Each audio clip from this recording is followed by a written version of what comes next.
आज की वीडियो में हम पढ़ेंगे भारतीय संविधान की अनुसूची। तो जब मूल संविधान बनकर तैयार हुआ था उसमें 8 अनुसूचियाँ थीं, लेकिन बाद में उसमें बदलाव किए गए तो आज वर्तमान में इसमें 12 अनुसूचियाँ हैं। तो देखते हैं कौन सी अनुसूची में क्या है। पहली अनुसूची में ये बताया गया है कि भारत राज्यों का एक संघ है और उसमें जितने भी राज्य और केंद्र शासित प्रदेश हैं उनके नाम लिखे हुए हैं। दूसरी अनुसूची में जितने भी पदाधिकारी हैं उनके वेतन और भत्ते हैं। तीसरी अनुसूची में शपथ का प्रावधान है, यानी जितने भी ये पदाधिकारी हैं जैसे राष्ट्रपति है, उपराष्ट्रपति है, राज्यपाल है, इन सब की शपथ का। चौथी अनुसूची में राज्यसभा में जितने भी केंद्र शासित प्रदेश और राज्य हैं उनके लिए सीटों का आवंटन है। पाँचवीं अनुसूची में अनुसूचित क्षेत्र और अनुसूचित जनजातियों के प्रशासन और नियंत्रण के संबंध में प्रावधान है। छठी अनुसूची में असम, मेघालय, त्रिपुरा और मिजोरम में जो आदिवासी क्षेत्र हैं उनके प्रशासन और नियंत्रण के संबंध में प्रावधान है। सातवीं अनुसूची में 3 विधायी सूचियों से संबंधित प्रावधान दिए गए हैं। 3 सूचियाँ कौन कौन सी हैं? संघ सूची, राज्य सूची और समवर्ती सूची।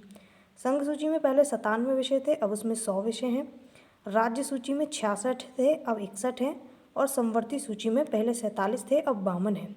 संघ सूची जो है उसमें केंद्र सरकार, उससे जो भी संघ सूची में जो भी विषय हैं उनसे रिलेटेड कानून केंद्र सरकार बनाती है, और राज्य सूची जो भी उसका राज्य का वो है वो बनाती है राज्य सरकार। और समवर्ती सूची में दोनों के लिए कि केंद्र सरकार और राज्य सरकार मिलकर इन विषयों से संबंधित कानून बनाती है। 8वीं अनुसूची में भारतीय संविधान में जो 22 भाषाएँ हैं उनके बारे में बताया गया है। पहले इसमें 14 ही भाषाएँ थीं, बाद में 8 भाषाएँ इसमें और ऐड करी गई। तो जो 15वीं भाषा थी वो सिंधी थी, जिसे 21वां संविधान संशोधन 1967 के तहत जोड़ा गया। और उसके बाद 3 नेपाली, मणिपुरी और कोंकणी जोड़ी गई 71वें संविधान संशोधन 1992 के तहत। उसके बाद 4 और भाषाएं जोड़ी गई, बोडो, डोगरी, मैथिली, संताली, जो कि 92वें संविधान संशोधन 2003 और 4 के तहत जोड़ी गई। 3-4 का मतलब ये है कि ये 3 में लाया गया था संशोधन और 4 में इसको लागू कर दिया गया था।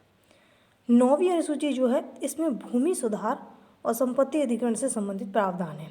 जैसा कि मैंने आपको पहले बताया कि पहले 8 ही अनुसूचियाँ थी, बाद में इन्हें जोड़ा गया था। तो 9वीं अनुसूची के लिए पहला संविधान संशोधन हुआ था 1951 में, जिसके तहत इस अनुसूची को जोड़ा गया था।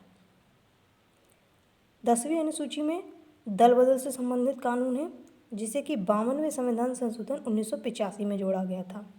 11वीं अनुसूची में पंचायती राज व्यवस्था से संबंधित है, जो कि 73वें संविधान संशोधन 1991 और 92 के द्वारा जोड़ी गई थी।